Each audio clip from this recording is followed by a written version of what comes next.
Olá, é muito bom estar aqui com vocês novamente. Vamos dar continuidade à nossa leitura do A Caminho da Luz. Hoje iniciamos o capítulo 4, a civilização egípcia, os egípcios.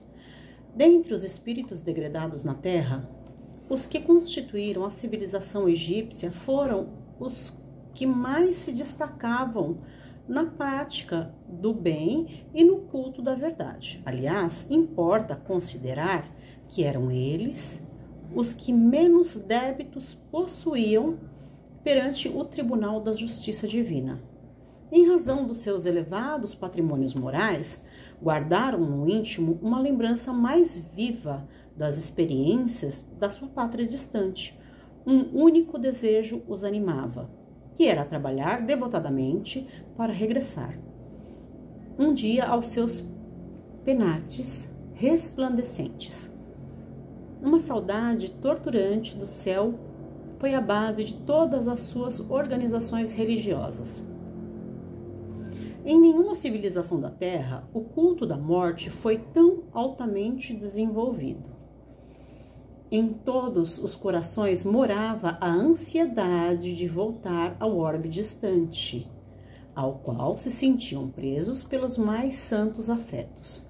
Foi por esse motivo que, representando uma das mais belas e adiantadas civilizações de todos os tempos, as expressões do Antigo Egito desapareceram para sempre do plano tangível do planeta, depois de perpetuarem nas pirâmides os seus avançados conhecimentos.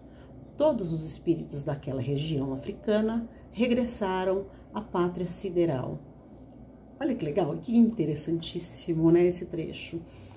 Dentre todos os espíritos que foram trazidos para reencarnar aqui no planeta Terra, os que reencarnaram na região do Egito eram os mais avançados. Ou seja, eram os que tinham menos débito. Eles não estavam prontos para continuar reencarnando em capela.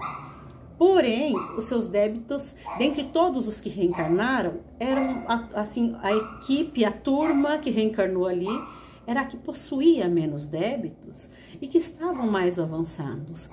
Por isso que eles tinham um culto tão grande à morte, porque a morte significava para eles o regresso à sua pátria, né? E por isso que eles se destacam até hoje por sua tecnologia e tudo que o Egito nos representa, né? Todo o mistério que cerca as pirâmides, suas construções, como que eles conseguiram realizar tantos feitos numa era tão primitiva.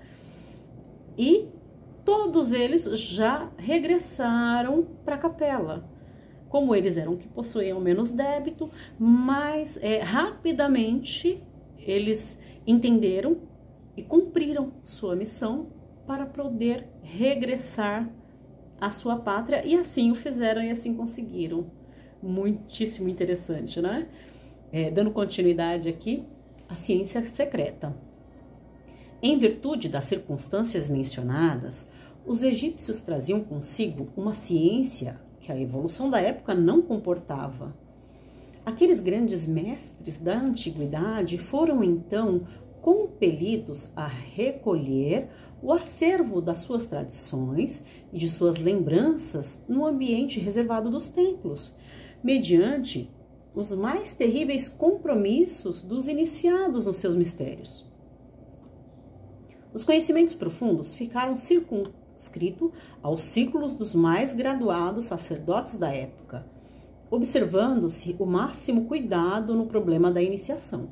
A própria Grécia, que aí buscou a alma das suas concepções, cheias de poesia e de beleza, através da iniciativa de seus filhos mais eminentes no passado longínquo, não recebeu toda a verdade das ciências misteriosas. Tanto é assim que as iniciações no Egito se revestiam de experiências terríveis para o candidato à ciência da vida e da morte, fato esses que, entre os gregos, era motivo de festas inesquecíveis. Outro ponto, né, muito interessante.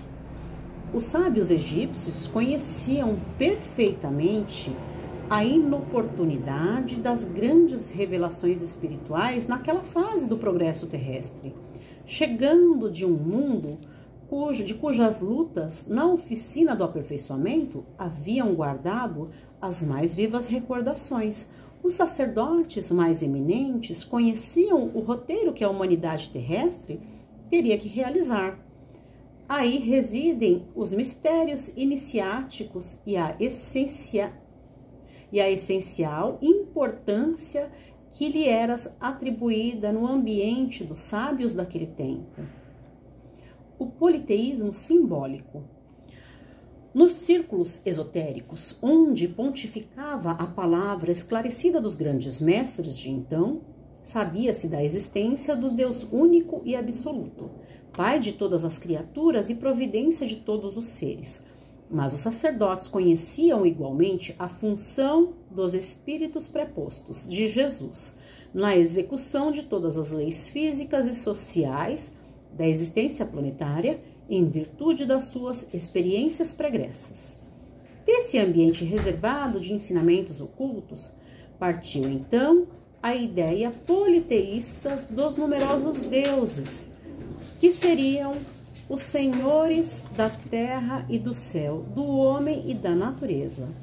As massas requeriam esse politeísmo simbólico nas grandes festividades exteriores da religião.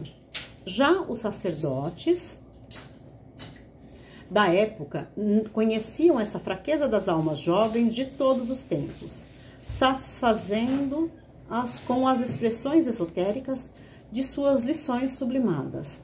Dessa ideia de homenagear as forças invisíveis que controlam os fenômenos naturais, classificando-as para o espírito das massas na categoria dos deuses, é que nasceu a mitologia da Grécia, ao perfume das árvores e ao som das flautas dos pastores em contato permanente com a natureza. Aqui se explica muito dessa diferença que nós temos da cultura egípcia, né? O quanto ela se destacou, o quanto ela ainda hoje causa admiração, o porquê de toda essa diferença. Eram povos extremamente adiantados, que tinham muita consciência de que eles estavam em outro planeta, que tinham muita consciência da necessidade da sua evolução pessoal para que eles pudessem retornar ao seu planeta. E sendo assim, muitos do que eles conheciam, dos mistérios, eles sabiam da necessidade que o homem ainda tinha de evoluir no planeta Terra e transformava esse conhecimento em algo muito restrito entre eles.